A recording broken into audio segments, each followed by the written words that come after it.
everyone.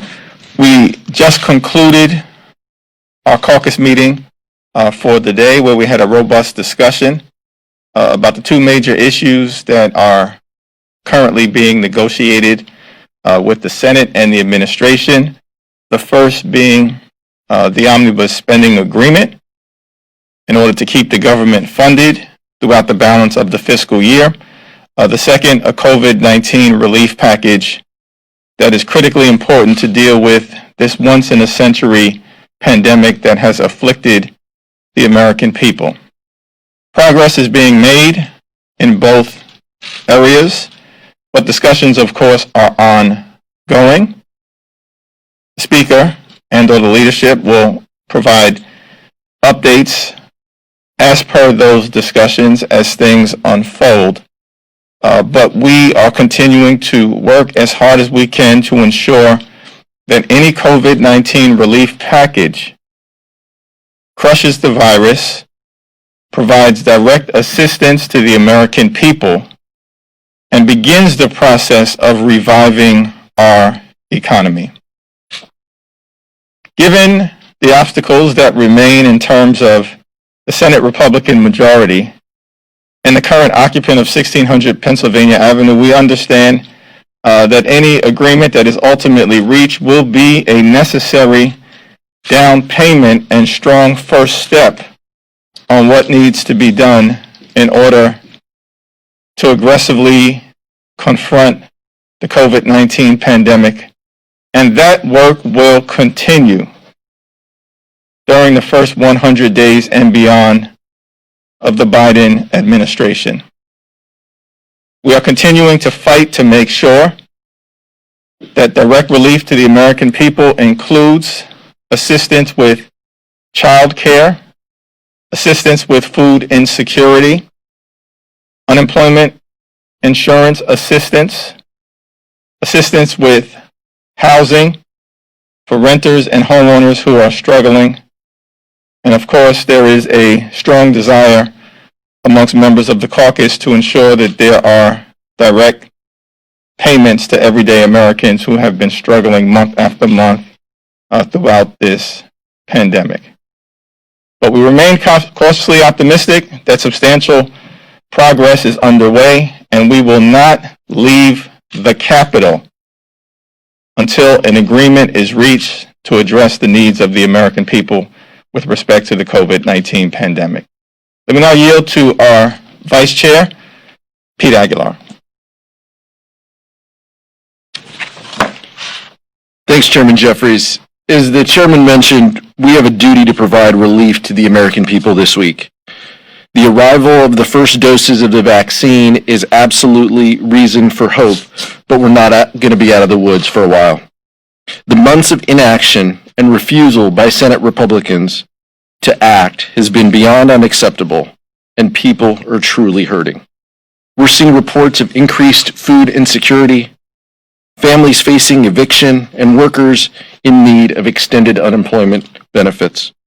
I don't know how you could look around this country and not see the need that is out there. The status quo is simply unacceptable. I've been pleased with the bipartisan progress on the proposed relief, as have all of us, and I know our caucus stands ready to deliver results. And the Chairman and I, just like he mentioned, share the Speaker's commitment to stay here until we get something passed. With the election behind us and the Electoral College officially declaring Joe Biden and Kamala Harris as the winners, I'm hopeful that our Republican colleagues will finally meet us halfway. That's what the American people want. That's what they deserve. And that's what the Democratic caucus is going to work to achieve. Thank you. Thank you, Pete. Questions? Thank you, sir. So you are an impeachment manager, of course, focused on outside issues and influences in our democracy. What is your reaction to Rep. Swalwell possibly being infiltrated by a Chinese spy, and should he be allowed to stay on the Intel Committee? Well, I believe Speaker Pelosi has addressed this issue. She's got full confidence in Representative Swalwell. I have full confidence in Representative Swalwell. I served with him on the Judiciary Committee as well. He's been a tremendous member. On the COVID talks and understanding that they are ongoing, there do seem to be some final contours that have been reported out already. One of them is that the state and local is not going to be in there, the liability is not going to be in there, and that the direct payments seem to be on track to be about half of what they were in the CARES Act in March. All that being said, can your caucus support that? That is cutting out the HEROES part of the HEROES Act, and the stimulus checks are going to be half what they were earlier. Is the caucus going to support? It's my expectation that any ultimate agreement will have strong support within the House Democratic Caucus, but of course each individual member has to make a determination based on what they view as best for their district and what reflects the aspirations of the people who they serve in the House of Representatives. Speaker Pelosi, our committee chairs, Chairwoman Lowy, with the full support of the House Democratic Caucus, has done a tremendous job of articulating our values in terms of what's important related to crushing the virus, providing direct assistance to everyday Americans, and ultimately reviving our economy. I articulated 5 different areas that are critically important: child care, housing, food insecurity, unemployment insurance, and direct assistance to everyday Americans. It's my expectation that if the progress that has currently been made continues to move in the right direction with respect to those areas, the American people can feel confident that meaningful help is on the way. Quick follow to that. Is there any effort from the progressive wing of the caucus to increase the amount of those checks? Are they threatening to withhold their support unless that number goes up? In other words, I have not heard that anyone is threatening to withhold support. I think appropriately so, Chairwoman Jayapal and members of the Progressive Caucus have pushed for direct survival assistance to everyday Americans. Where that number ultimately lands remains to be seen. Mr. Jeffries, can you walk us through your expectation for timing for this? Of course, there's only a couple of days left, the Friday midnight deadline for the government funding. Do you anticipate the House or Senate might have to have another extension to make sure this can happen? Do you think both chambers will be able to vote on Friday?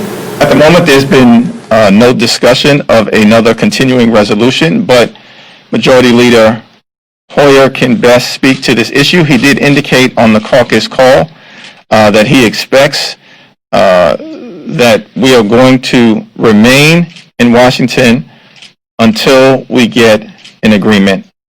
We, of course, hope to be able to reach that agreement within the next day or so and to be able to vote, if not later on today, tomorrow, Friday, at some point over the weekend, whenever it takes in order to provide the relief that the American people need. Let me yield to Pete.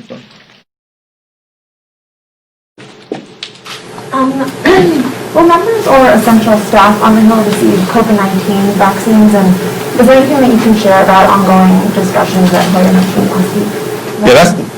Yeah, that's a question that is probably best directed to the chair of the Committee on House Administration, Representative Zoe Lofgren. She's done a tremendous job. The mayor of Capitol Hill, as she is colloquially referred to. I know that Speaker Pelosi and Chairwoman Lofgren have been guided by the expert opinion and advice that's been offered to us by public health professionals and the Capitol physician. So do you guys have any indication, like has there been talk in your caucus about wanting to get a vaccine on the Hill? Or would you guys outsource that to your districts and plan to get it there? There has been no conversation about on-the-Hill vaccinations. Our efforts have been focused on making sure that there are billions of dollars of assistance that we can provide to states and localities to ensure that the vaccines are administered in an effective, efficient, and equitable fashion, particularly focused on those communities that have been hit the hardest by COVID-19. We're all thankful for the progress that has been made with respect to the vaccines that are now being administered in parts of the country, including back at home in New York.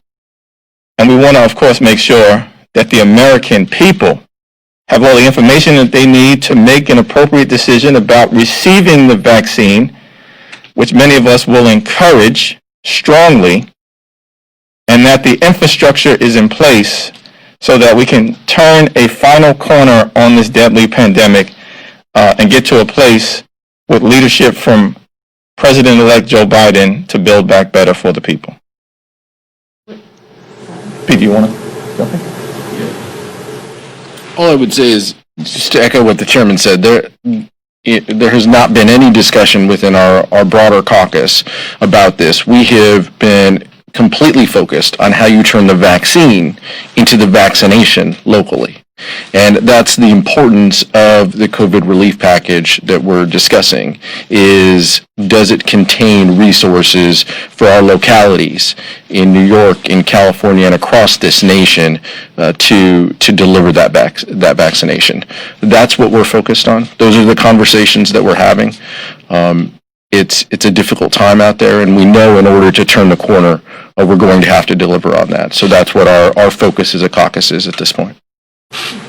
Yeah, the only vaccination discussions that have taken place have been to try to make sure, one, that our first responders receive the vaccinations, our seniors who are incredibly vulnerable receive the vaccinations, people in nursing homes receive the vaccinations, and then, of course, communities that have been disproportionately and adversely hit hard, particularly low-income communities of color, immigrant communities, and large parts of Indian country have access to these vaccinations in an effective, efficient, and equitable fashion. Last two questions? Mr. Griffith, right now there's discussion of what exactly will happen with Iowa 2. The Republican candidate has been certified in that state. Of course, the Democratic candidate is contesting that with House administration. That decision will have to be made quite soon, as Democrats will be seating their members in early January. What do you expect will happen with that seat in particular? That's too early to speculate, because right now we're just focused on getting through the current negotiations that are taking place in terms of the omnibus spending agreement and the COVID-19 relief package. Chairwoman Zoe Lofgren, as I understand it, as chair of the Committee on House Administration, along with the ranking member and all of the members of the House Administration Committee, will have a process that is in place to be able to address the jurisdictional issues that will be placed before the House of Representatives. That's a process that I'm unfamiliar with, and we'll see what takes place. I'm sure it's going to be comprehensive and judicious, respectful of both sides, and then let the facts dictate what the outcome will ultimately be. Last question. Do you think the Democrats made a mistake not accepting a COVID deal before the election? The last offer from the White House was $1.9 trillion. So not only did you lose precious weeks, but you also lost $1 trillion now that you're looking at $900 billion. Looking back, was that a mistake? I don't believe that it was a mistake, because there was no real indication that they were serious underneath that $1.9 trillion to provide the type of relief that we believe was necessary in order to aggressively confront the COVID-19 pandemic. And there was no indication that Mitch McConnell was prepared to accept what the administration floated publicly as their offer. At the end of the day, the Trump administration can say one thing theoretically, but if they haven't convinced Mitch McConnell, who was still at $500 billion, to put the bill on the Senate floor and secure the Republican votes necessary to pass it, then it actually was a fictional offer that had no basis in reality, which is why I don't believe that mistakes were made on our side of the Capitol. Thank you, everyone.